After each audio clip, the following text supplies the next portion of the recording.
Good morning students, बहुत बहुत स्वागत है। उम्मीद है कि आप बहुत अच्छे होंगे और मैं उम्मीद करूंगा मैं उदय प्रताप सिंह आपको इस अनुसंधान जो आपका टॉपिक चल रहा था अनुसंधान की कड़ी में आज नेक्स्ट वीडियो के साथ आया हूं और इसमें जो भी आपकी टॉपिक बचे थे उन्हीं की चर्चा मैं आपसे आज करूंगा।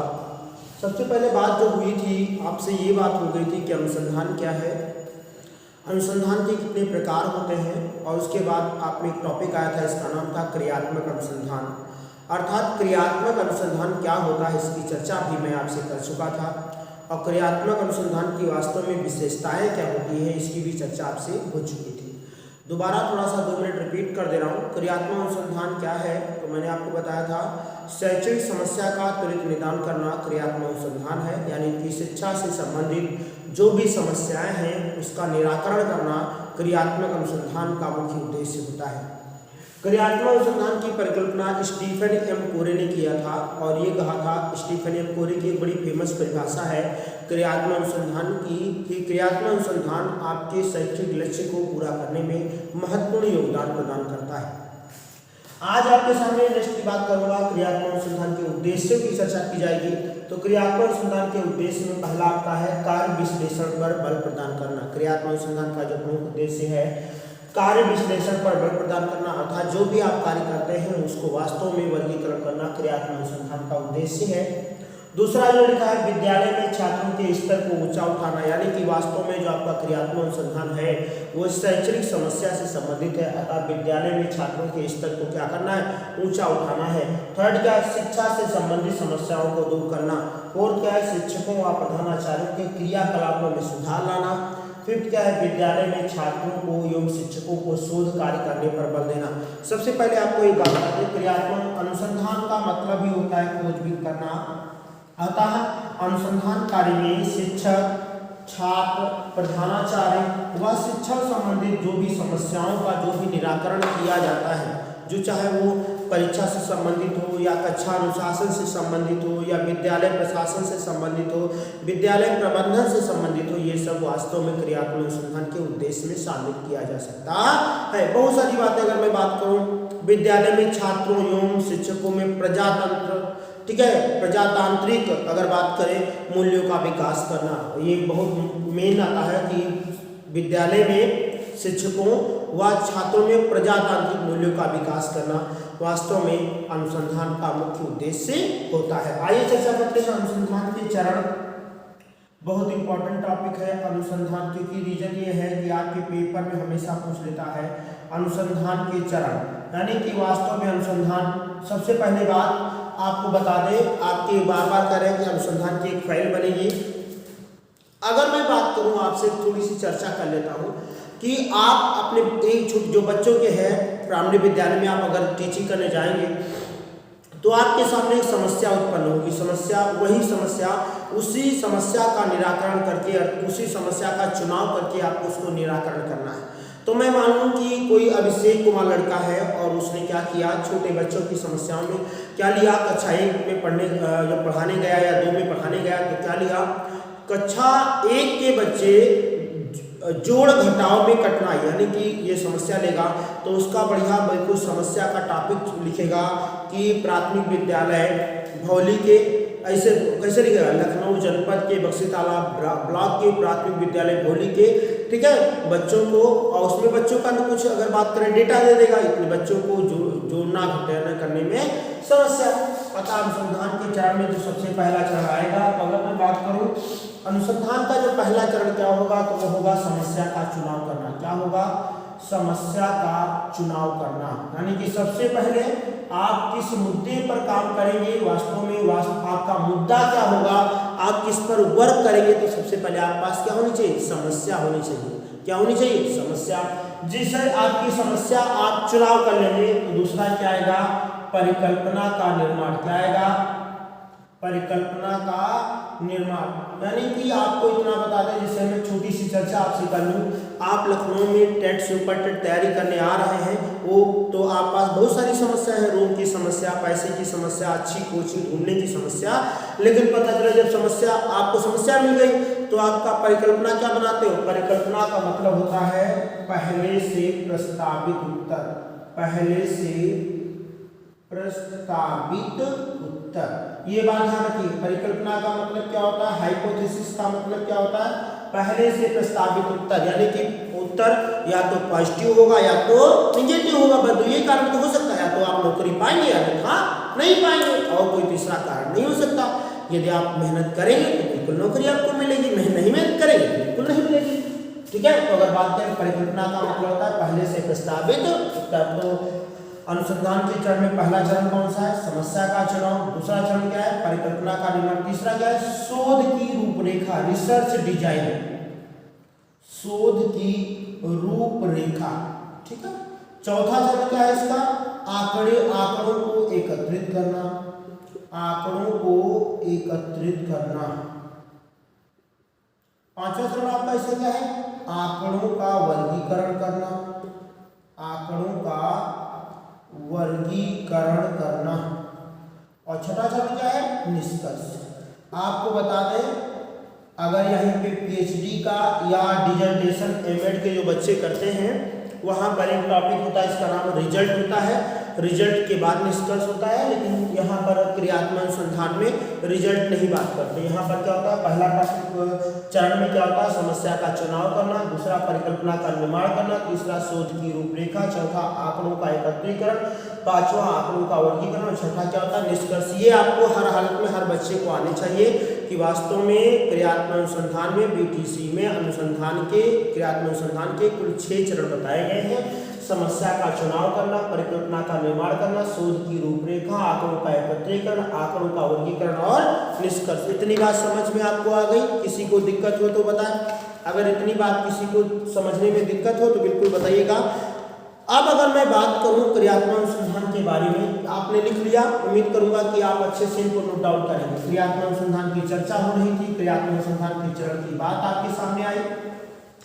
अब दोबारा मैं आपसे थोड़ी क्रियात्मक अनुसंधान के, अगर जहां पर प्रकार की बात की जाती है, क्रियात्मक अनुसंधान के प्रकार के आधार पर अगर बात की जाए, तो क्रियात्मक अनुसंधान में प्रकार में पहला होता है लक्ष्य के आधार पर क्रियात्मक अनुसंधान की बात की जाती है।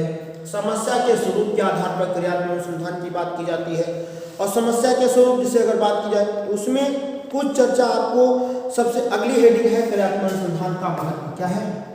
क्रियात्मक अनुसंधान का, क्रियात्मक अनुसंधान, फिलहाल जो बच्चे रेगुलर क्लास देख रहे होंगे उनको ऑलरेडी क्रियात्मक अनुसंधान का महत्व समझ में आ गया होगा, क्योंकि क्रियात्मक अनुसंधान क्या है, शिक्षा से संबंधित समस्याओं को दूर करना है। अतः इसका महत्व नंबर 1 स्थानीय तथा तात्कालिक समस्याओं का समाधान। नंबर 1 स्थानीय तथा तात्कालिक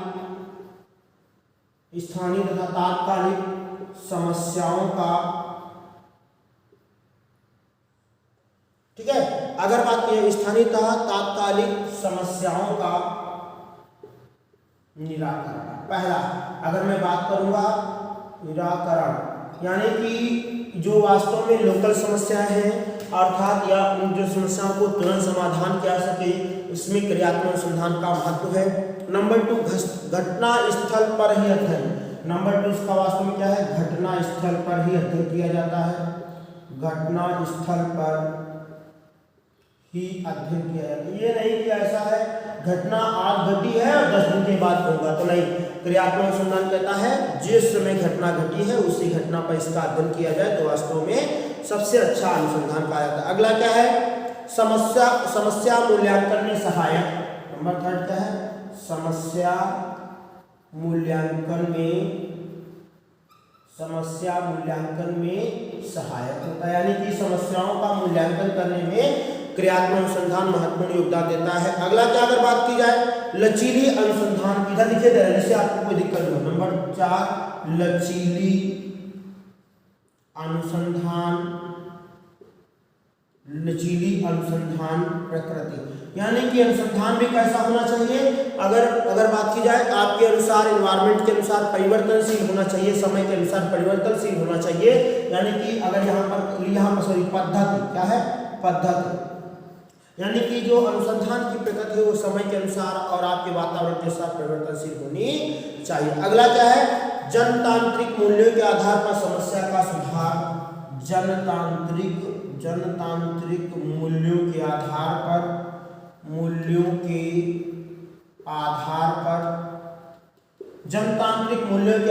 पर समस्याओं में सुधार,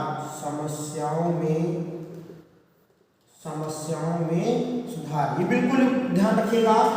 जो ज्ञात अनुसंधान का जो वास्तव में महत्व है, स्थानीय तथा तात्कालिक समस्याओं का निराकरण करना, घटना स्थल पर ही अध्ययन करना, समस्या मूल्यांकन में सहायक होना, लचीली अनुसंधान पद्धति का विकास करना, जनतांत्रिक मूल्यों के आधार पर समस्याओं में सुधार करना वास्तव में क्या होता है, क्रियात्मक अनुसंधान का महत्व बताता है। अगर मैं बात करूं, थोड़ी सी आपकी कभी कभी चर्चा कर लूं, जो बच्चे किताबों में ये देखेंगे क्रियात्मक अनुसंधान के चरण, वहां पर 11 चरण की बात की गई होगी। कितने चरण की बात की गई होगी? क्रियात्मक अनुसंधान जो किताबों की बात की जाए वहां पर 11 चरण की बात की गई होगी, और वहां पर ठीक है अलग अलग बताया गया होगा, लेकिन आप केवल 6 चरण याद रख लीजिए, आपका पेपर आसानी से हो जाएगा। इससे बाहर अगले मैं बात करूं थोड़ा सा क्रियात्मक अनुसंधान की कुछ सीमाएं भी। अगर मैं बात करूं कि वास्तव में क्रियात्मक अनुसंधान की सीमाएं क्या हैं, तो एक पहली बात कही जाती है, जैसे आपने क्या देखा था, सामान्यीकरण का हमेशा अभाव रहता है। क्या होता है? सामान्यीकरण का अभाव रहता है। सामान्यीकरण का मतलब एक परिस्थिति में सीखा हुआ ज्ञान दूसरी परिस्थिति में लागू करना, तो सामान्यीकरण का इसमें अभाव रहता है। वैज्ञानिक कठोरता का अभाव रहता है। नंबर 2, वैज्ञानिक कठोरता का अभाव रहता है। वैज्ञानिक कठोरता का, जिसे क्रियात्मक अनुसंधान क्या होता है, हम घर बैठे क्रियात्मक अनुसंधान कर डालते हैं, जबकि वास्तव में क्या होता है, व्यवस्थित तर्कपूर्वक खोज होता है, लेकिन इसीलिए इसमें क्या है, वैज्ञानिक कठोरता का अभाव होता है। अगला क्या है, अनुसंधान। हमेशा यहाँ पर अगर बात की जाए, अनुसंधान आपने बिना खोजबीन के कर लेते हैं, अतः यहाँ पर सबसे बड़ी समस्या आती है, परिणामों में विश्वसनीयता नहीं होती। परिणामों में विश्वसनीयता नहीं होती, क्योंकि रीजन ये है ना कि जब आप स्टैंडर्ड वैल्यू आप मान नहीं प्रदान करोगे, स्टैंडर्ड वैल्यू नहीं प्रदान करोगे, जिसे आप इस समय अगर देखें जाए बीटीसी वाले इस समय क्या चल रहा है, अगर बात की जाए डिस्टेंस लर्निंग चल रही है, फाइल बना रहे हैं, तो बहुत सारे बच्चे नकल करके लिख डालते हैं। यही तो होता है। 100 में से अगर बात की जाए 50-60 बच्चे मुश्किल से अपने आप करते हैं। 50% डेटा तो चोरी का होता है, तो जब चोरी का डेटा होगा तो परिणामों में विश्वसनीयता कहाँ से आएगी, वो भी नहीं आता। जब परिणामों में विश्वसनीयता नहीं है तो अच्छा रिजल्ट नहीं है, और जब अच्छा रिजल्ट नहीं है तो अनुसंधान अच्छा हुआ कैसे, कुछ नहीं अच्छा हुआ। ये आपका छोटा सा टॉपिक था क्रियात्मक अनुसंधान, जो आज समाप्त हुआ। अगले टॉपिक में आपसे चर्चा की जाएगी वास्तव में जो नवाचार। तो दोबारा आज आपको 5 मिनट रिवीजन कर देते हैं। सबसे पहले टॉपिक की चर्चा हुई थी अनुसंधान क्या है, तो मैंने कहा था अनुसंधान क्या है, तो अनुसंधान को अंग्रेजी में रिसर्च कहते हैं। सबसे पहले क्या था, अनुसंधान को अंग्रेजी में क्या कहते हैं, रिसर्च कहते हैं। ठीक है, रिसर्च कितने शब्दों से मिलकर बना है, 2 शब्दों से मिलकर बना है। और रिसर्च का मतलब क्या होता है, री का मतलब क्या होता है, बार बार, और सर्च का मतलब क्या होता है, खोजना। सर्च का मतलब क्या होता है, खोजना, अर्थात जब जिस तथ्य की बार बार खोज की जाएगी उससे एक नए तथ्य का निर्माण हो जाएगा, जिसको हम क्या कहेंगे, अनुसंधान कहेंगे। इसके बाद आपसे क्या आया था, अनुसंधान के प्रकार। मैंने आपको बताया अनुसंधान 3 प्रकार का होता है, मौलिक अनुसंधान, ठीक है, या मूलभूत अनुसंधान। इसके बाद आया था व्यवहारिक अनुसंधान, इसके बाद आया था क्रियात्मक अनुसंधान। मौलिक अनुसंधान की बात की जाए, जहां पर सिद्धांत, नियम, कॉन्सेप्ट, भविष्य में होने वाली घटनाओं का अध्ययन किया जाए, मौलिक अनुसंधान है। व्यवहारिक अनुसंधान, वर्तमान की समस्या का तुरंत निदान किया जाए, व्यवहारिक अनुसंधान है। क्रियात्मक अनुसंधान, शिक्षा से संबंधित समस्याओं का निदान किया जाए, क्या है, क्रियात्मक अनुसंधान है। फिर आपने क्रियात्मक अनुसंधान के उद्देश्य देखे, विशेषताएं देखे, महत्व देखे, सीमाएं देखे। ठीक है, ये नोट्स बना लीजिएगा। आज आपका जो वास्तव में इसमें 1 यूनिट आपका समाप्त हो गया, क्रियात्मक अनुसंधान आपने पढ़ लिया। अगले टर्म पे आपके शैक्षिक नवाचार की बात की जाएगी। बहुत बहुत धन्यवाद।